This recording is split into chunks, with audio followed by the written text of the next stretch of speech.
প্রিয় দর্শক, আসসালামু আলাইকুম। আপনারা সবাই কেমন আছেন? আশা করছি আপনারা সবাই ভালো আছেন। আজকে আপনাদের মাঝে আরও একটি নতুন ভিডিও নিয়ে হাজির হয়েছি।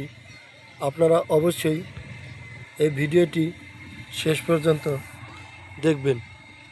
আজকের ভিডিওতে আমরা আপনাদেরকে দেখাবো আমাদের গ্রামের কৃষকেরা কীভাবে খুব সহজেই এই যে ধনে পাতাগুলো আপনারা দেখতে পাচ্ছেন, এটাকে কিন্তু ধনিয়া পাতা বলা হয় এবং এই ধনিয়া পাতাগুলো কিন্তু চাইলে ডালের সাথে যে কোনো তরকারিতে এবং ভর্তা সালাদ যে কোনো জায়গায় খুব সহজেই রান্নায় ব্যবহার করা যায়।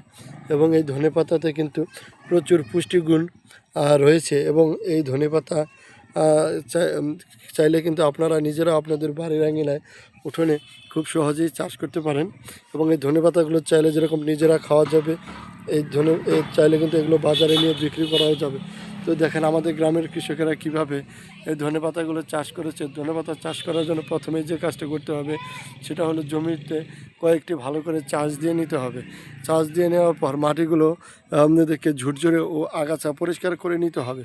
তারপর আপনারা দেখতে পাচ্ছেন এই যে জমিতে কিন্তু এরা হলে ধনে পাতাগুলো যেরকম লাইন বা কেল তৈরি করে নিয়েছে, যাতে এই যে দেখতে পাচ্ছেন এই যে ড্রেনের মতো, এগুলোতে কিন্তু হালকা পানি সেচ দেওয়া যায় জমিতে।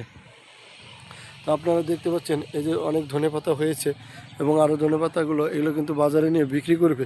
তো এই যে দেখতে পাচ্ছেন ধনেপাতাগুলো কিন্তু কত সুন্দর দেখা যাচ্ছে। এই ধনেপাতাগুলো কিন্তু আপনাদের খুবই সুন্দর দেখা যাচ্ছে এবং এই পাতার কিন্তু বিভিন্ন ধরনের আপনাদের উপকারিতা ও পুষ্টিগুণ রয়েছে।